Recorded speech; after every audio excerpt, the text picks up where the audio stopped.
વિદ્યાર્થીઓ, તો આજે આપણે ગ્વાલા એસાઇનમેન્ટ 2021ના પેપર નંબર 6 વિષય ઇંગ્લિશના સેક્શન સી વિશે વાત કરવાના છે. તો ચાલો આપણે પેપર નંબર 6ના સેક્શન સીની શરૂઆત કરીએ.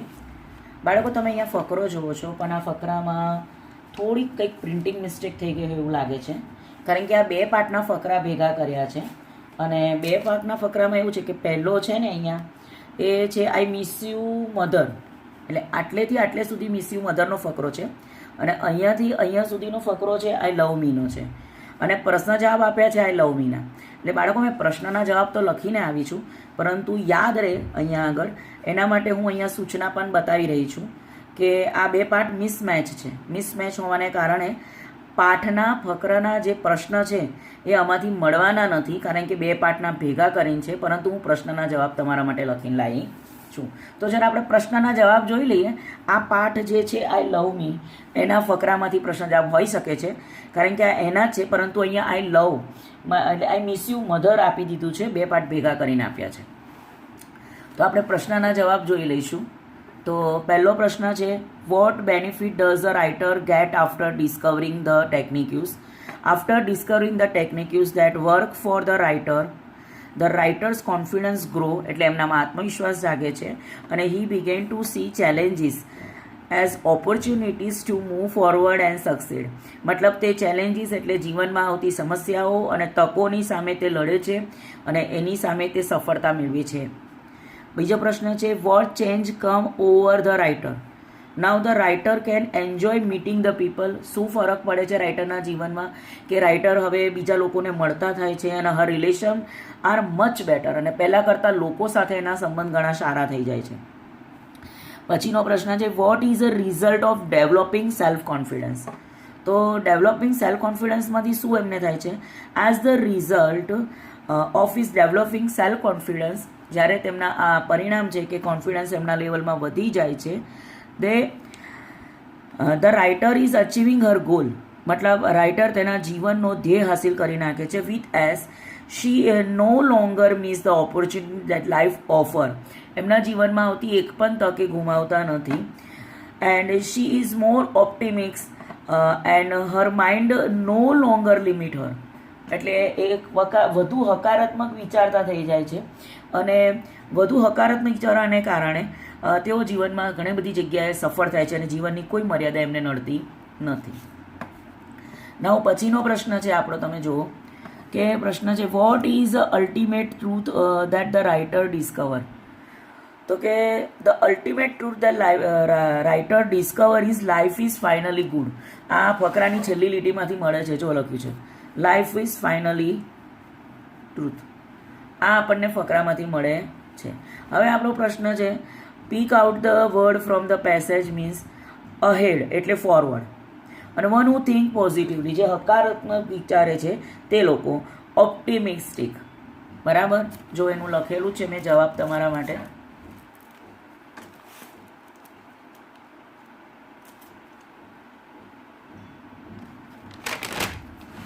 હવે આપણો ગેમિંગનો પ્રશ્ન આવે છે, ફૂટબોલનો. તો મેં તમને કીધું હતું કે તમને થોડું ઘણું ગુજરાતી આવડવું ખૂબ જ જરૂરી હોય છે આની અંદર. તો છે કે ટાઇટલ મેં આપ્યું છે ગેમ ઓફ કોન્ફિડન્સ, અને હું સમજાઈ રહી છું. Having being the call by the referee, the writer went to the field. રેફરીનું કહ્યું ત્યાર પછી પણ તેઓ ફિલ્ડમાં જાય છે. She shook hand with the rival captain with a confidence to win, અને તે સામી ટીમના કેપ્ટનને ખૂબ જ આત્મવિશ્વાસથી હાથ મિલાવે છે, જેના તેણીની વિજેતા થવાની છે. She took her position on a field determined to put in best of her efforts, અને તે ફિલ્ડમાં મેદાનમાં પોતાની જગ્યા લઈ લે છે, જેથી કરીને પોતાની જાતની સક્ષમતાપૂર્વક આગળ રમતમાં વધારી શકે. દેન ધ ગેમ સ્ટાર્ટેડ, હવે રમત શરૂઆત થાય છે. The writer hit the ball coming to her directly in to the net and back a goal. રાઇટરને જેવી તક મળે છે, રાઇટર તરત એક ગોલ કરે છે, બોલને કિક મારે છે, અને એ ડાયરેક્ટલી નેટમાં અડી જાય છે અને ગોલ હાસિલ કરે છે. The other team also one goal equally the score, અને સામેની ટીમ પણ એટલો જ ગોલ કરી નાખે છે, એટલે બંનેઓના જે ગોલ હોય છે એક સરખા થઈ જાય છે, મતલબ ગોલના ગુણ એક સરખા થઈ જાય છે. Just a minute was left to go, અને અચાનક 1 મિનિટ જાય છે. And the writer got a one more chance, અને રાઇટરને એક બીજી તક મળે છે ટુ હિટ ધ બોલ, બોલને કિક મારવાની, અને in to the net again, અને ફરી રાઇટર જોરથી કિક મારે છે અને બોલ સીધો નેટની મુલાકાત લઈ લે છે. એન્ડ સ્કોર વોઝ 2-1, અને સ્કોર થઈ ગયો સામેની ટીમનો 1 ગોલ અને આ ટીમના 2 ગોલ, એટલે રાઇટરની ટીમ જીતી જાય છે. હવે આવે છે કોવિડ. ભાઈ કોવિડ બહુ જ ચાલ્યું, આખું વરસ ચાલ્યું, બરાબર. કોવિડ આપણે તો એને વરસગાંઠ પણ ઉજવી નાખાય એવી પોઝિશનમાં આવી ગયા છે, અને હવે તો ફાઇનલી ભણવામાં પણ આ ફકરો આવી ગયો.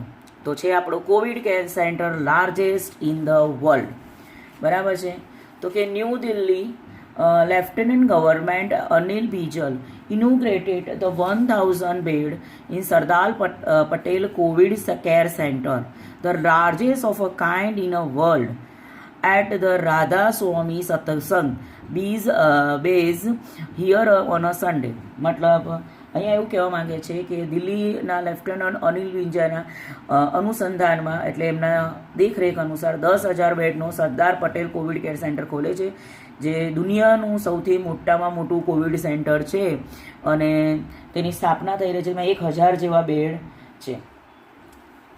હવે અહીંયા કહે છે the centre has been set up in Chhatarpur for treating asymptomatic coronavirus patients. મતલબ આ સેન્ટર જે છત્તરપુરમાં બનેલું છે, છત્તરપુરની અંદર જે બન્યું છે ને, તો તેની અંદર જે કોરોનાના અસરગ્રસ્ત જે દર્દીઓ છે ત્યાં તેની સારવાર કરવામાં આવે છે. It will be serve to treatment centre for those who are asymptomatic but cannot be afford for home isolated. મતલબ જે લોકોને કોરોના વાયરસ થયો છે અને જે ટ્રીટમેન્ટ કરાવવા ઈચ્છે છે પરંતુ ઘરમાં એકલા રહી શકે એવી પરિસ્થિતિ નથી, તો તેવા દર્દીઓને આ સરદાર પટેલ કોવિડ કેર સેન્ટરમાં રાખવામાં આવે છે અને ત્યાં સારવાર પણ આપવામાં આવે છે. The centre is 1700 feet long, 1700 foot લાંબુ, 700 ફીટ વાઇડ, પહોળું, અને રફલી the size of 20 football field. માની લો કે 200 ફૂટબોલની ફીટ જેટલું એ મોટું છે. Has also 200 enclosure with the 50 bed each. હવે authorities says it is a largest of kind in the world. સત્તાધારીનું કહેવું છે કે આ ભાઈ દુનિયાનું સૌથી મોટામાં મોટું કોવિડનું કેર સેન્ટર છે. while the Delhi government has provided administrative support, અને દિલ્હી ગવર્મેન્ટે તેને સત્તાકીય સાથ આપ્યો છે.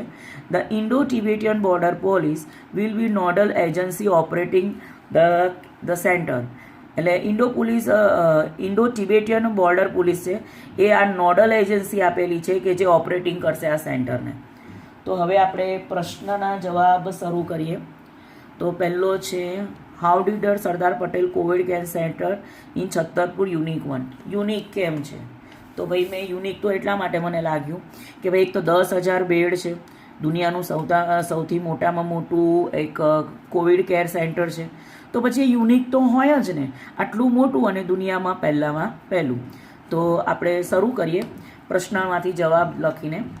તો કે the Sardar Patel Covid care centre in Chhattarpur is unique one.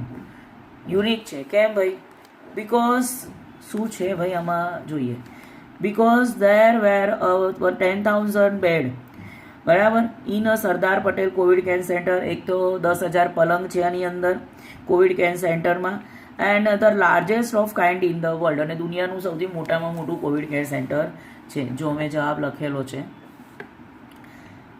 બરાબર છે. પછી બીજો પ્રશ્ન આપણો આવે છે what extra service will be afford by the Sardar Patel Covid care centre. શું એક્સ્ટ્રા સર્વિસ આપવામાં આવે છે? તો અહીંયા આપણને ફકરામાં કીધું છે કે it will also serve a treatment centre for those who asymptomatic but can not afford home isolated. મતલબ જે લોકોને કોરોનાનો વાયરસ લાગી ચૂક્યો છે અને ઘરે આઇસોલેટેડ નહીં રહી શકતા એવા દર્દીઓને પણ એ સારવાર આપવામાં આવે છે, એમની એક્સ્ટ્રા સર્વિસ ઓફર છે. તો હું પ્રશ્નમાંથી લખું છું, the extra service will be offer by the Sardar Patel Covid centre, બરાબર. પછી શું કહે છે? વિલ ઓલ્સો સર્વ, અહીંયા મેં લખ્યું છે જુઓ, the extra service will be offer by the Sardar Patel Covid centre will also serve the treatment centre for those who were asymptomatic but can not afford home isolating. બરાબર. હવે આપણો આગળનો પ્રશ્ન છે, describe the physical facilities in Sardar Patel Covid care centre. શું facilities અહીંયા પહોંચે? તો કે in the centre 700 feet long, 70 feet wide, રફલી the size of 20 football field અને has 200 enclosure with the 50 bed each. તો મેં લખેલો છે, પણ પ્રશ્ન અનુસંધાનમાં લખેલો છે, તો મેં લખ્યું છે, જોઈ લો. The Sardar Patel Covid care centre is 1700 feet long, 700 feet wide, રફલી size of 200 football field and 200 enclosure with the 50 bed each. હવે આપણો પ્રશ્ન છે, who will operated nodal agency of centre. કોણ નોડલ એજન્સી સેન્ટર આપેલું હતું? તો અહીંયા આપેલું છે ફકરામાં, the Indo Tibetan border police will be nodal agency operating the centre. તો એ જવાબ મેં જ લખેલો છે. The Indo Tibetan border police will be operated as a nodal agency for this centre. હવે છે પ્રશ્ન, where did the inaugurating function of Sardar Patel Covid care centre take place. તો તમને કીધું છે, આખા પહેલા ફકરામાં જ કીધું છે કે inaugurated dash bed and dash the largest in a world, અને કીધું છે ક્યાં છે, ઇટ સેટઅપ છત્તરપુર. ક્યાં છે? છત્તરપુર. તો આખો જવાબ મેં લખીને તૈયાર કર્યો છે, તમે જોઈ લો કે ધ ઇનોગ્રેટિંગ ફંક્શન આ પ્રશ્નમાંથી લખ્યું છે of the Sardar Patel Covid centre two place in ખાલી છત્તરપુર. એ જવાબમાંથી જોઈને લખવાનું છે, બેઠું ફકરામાંથી જોઈને લખવાનું છે. ત્યાર પછી આપણા કવિતાના પ્રશ્ન આવે છે. હવે કવિતામાં છે, અહીંયા પ્રશ્ન તમે જુઓ તો કવિતાના છે, in the morning dew and the mellow hue paint her cheek with a fairy finger. સવારનું સરસ મજાનું ઝાંકળ અને સહજ રંગોથી જાણે પેઇન્ટ હર ગાલ with a fairy finger. Fairy finger એટલે હળવેથી, કોમળથી, સોફ્ટ કલરનો જે ઉપયોગ કરીને રંગો રંગવામાં આવે છે એ. And with over a rill. Rill એટલે નાનું ઝરણું, સરસ પહાડો પરથી સરસ મજાનું નાનું નાનું ઝરણું પડે છે. And the sun kiss hill. અને સૂરજ પણ તેમને ચુંબન કરતો હોય. ચુંબન કરતો હોય એટલે જાણે સૂર્ય પોતાના પ્રેમનું આલિંગન કરતો હોય તેવી રીતે ઝરણાના પાણી પર અને પહાડો ઉપર સૂરજના કિરણો રેલાય છે, એમ રેલાઈ રહ્યા છે. અને લવ લાઇટ જેન્ટલી લિંગર. અને ટેકરીઓને ચૂમીને મસ્ત મહત્વનો આગળ એટલે મીઠો મીઠો પ્રકાશ રેલાઈ રહ્યો છે. તો આઈડેન્ટિફાઈ અને explain the figure of speech in a line and paint her cheek with a fairy finger. મસ્ત મજાના એમ કે એના રંગો ને સુવાળા સુવાળા કલરથી તેના ગાલને રંગી રહ્યા છે, ફેરી ચીક્સ.